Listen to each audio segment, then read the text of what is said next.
In this week's Altcoin Roundup, I'll be going over Ethereum, Chainlink, Tezos, Zcash, Aave, IOTA, Theta, and Quant.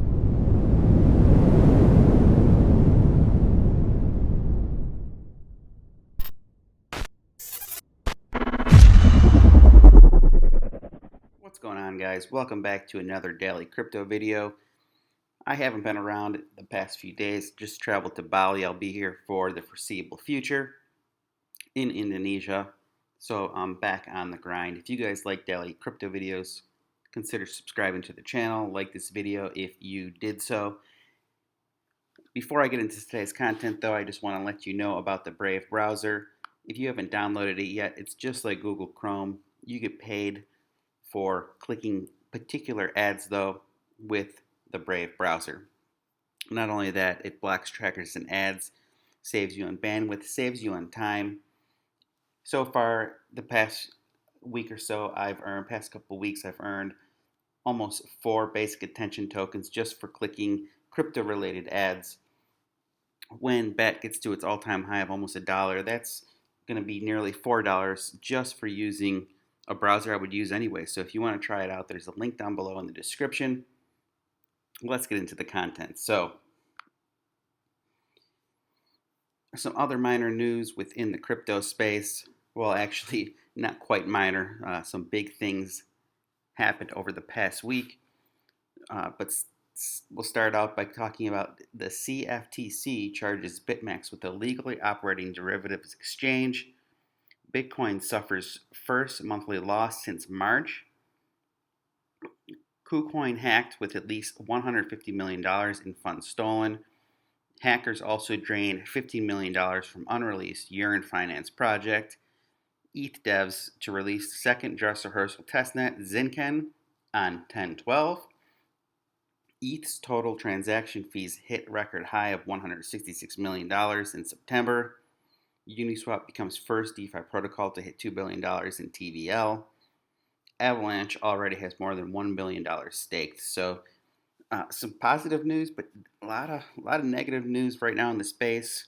The FUD is real right now, and will probably continue through October. It is an election year, as we all know, and it's what happens in the U.S. kind of like trickles throughout the whole crypto world, unfortunately. But that's just how it is. The one cool thing about crypto, it is a worldwide asset, but it's still driven by the U.S. market. And whatever happens with the election will probably affect crypto in the short term. I mean, just look at Donald Trump gets diagnosed with coronavirus, and the stock market and the crypto market takes a hit. Why? Who knows? But it's just a weird thing. My guess is what happens is you have the first wave of people who panic sell, and then stop losses are hit, which drives it down again, and then you have the third wave of FOMO or seeing oh man, it's going down, I'm going to sell. So it's just a trickle down effect. But let's get into it. So Ethereum 2.0. More than 60,000 validator nodes have been activated on ETH 2.0 Medalla testnet, where they have staked nearly $2 million or 2 million testnet ETH. ETH 2.0 promises to dramatically increase the transaction processing capacity of Ethereum from about 15 per second today to more than 100,000. ETH2 will introduce staking rewards, but validators also risk being slashed for bad blocks. ETH2 Phase 0 is expected to launch in November, so that's right around the corner. So ETH2 should unclog the Ethereum blockchain if 60,000 validators on the Medalla ETH 2.0 testnet are any indication. People are ready for it. This shows a substantial appetite among Ethereum users for the anticipated rewards of the forthcoming proof of stake network. Yes, we have been all waiting for ETH 2.0, which will help, spark this bull run back up. You have to see through the FUD and keep your eyes on the prize, which is tough to do sometimes, obviously. So Chainlink is selected by Blockstack as preferred Oracle solution. Chainlink just pounding away at partnership after partnership. So Blockstack, PBC, and Chainlink are joining forces to integrate Chainlink as the preferred Oracle solution for the Blockstack and Algorand supported Clarity smart contract language.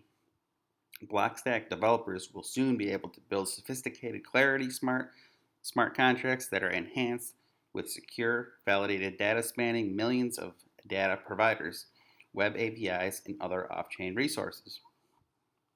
Integration work will begin right away with progress updates provided throughout the process leading up to Stack's 2.0 mainnet launch, after which the functionality can be deployed on mainnet. This marks another key partnership for Chainlink.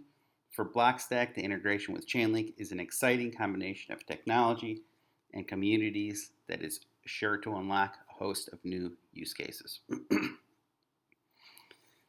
Tezos, they see their first DEX launch on their protocol called Dexter.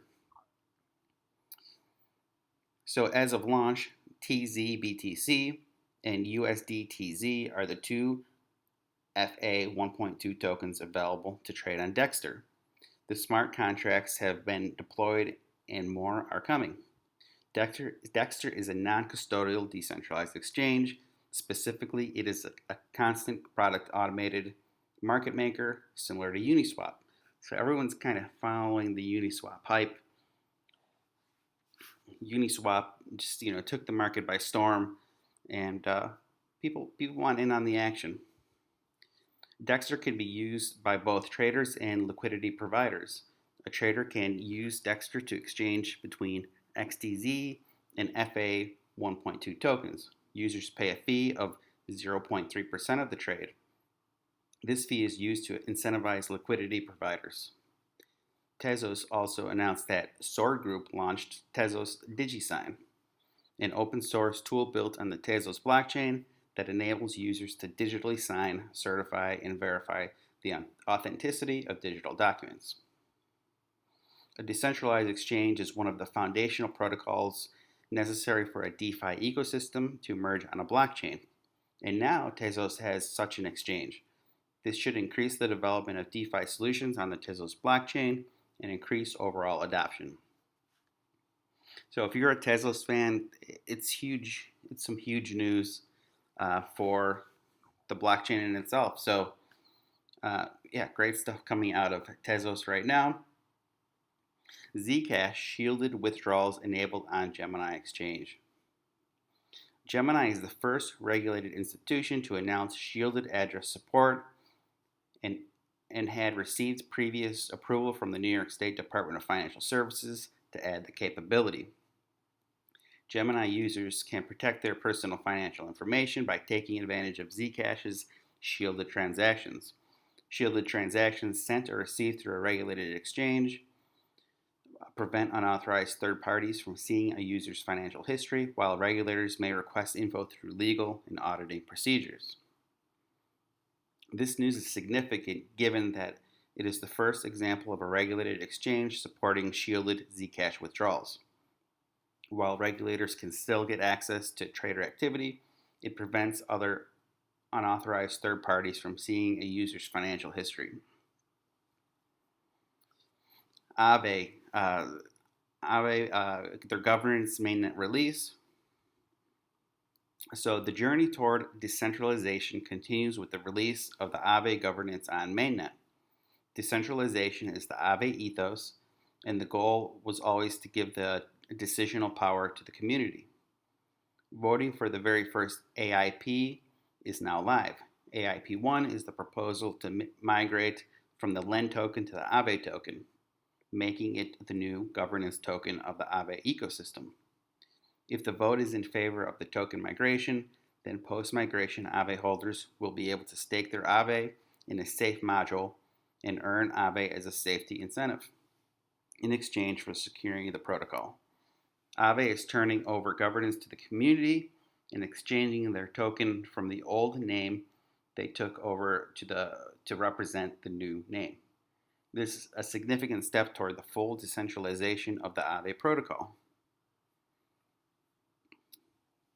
IOTA, okay, they introduced IOTA Access, an open source framework for smart device access control.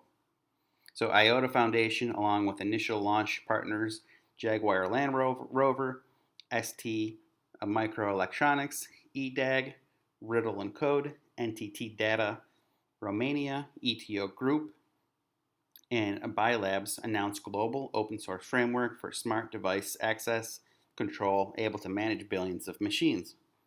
IOTA Access is designed to bring fine-grained access control to any machine, device, or building without relying on a centralized system or requiring a constant internet connection.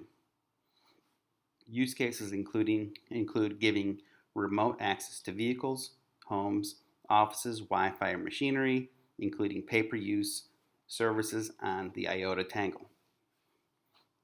So IOTA's access technology has the potential to support the gig economy while eliminating rent-seeking middlemen. There are endless use cases that should help to increase the adoption of IOTA's protocol. IOTA's just really making some huge moves in 2020, kind of like under the radar, low-key, making massive moves toward adoption, and it's good to see. IOTA was a big winner in 2017, and it's hung around in the top 50 of all cryptocurrencies, but I just think it's kind of like it has a community, but it's still under the radar, and they're doing some real nice things right now. Theta Network partners with Line Corp of Japan. Theta always making some nice moves too.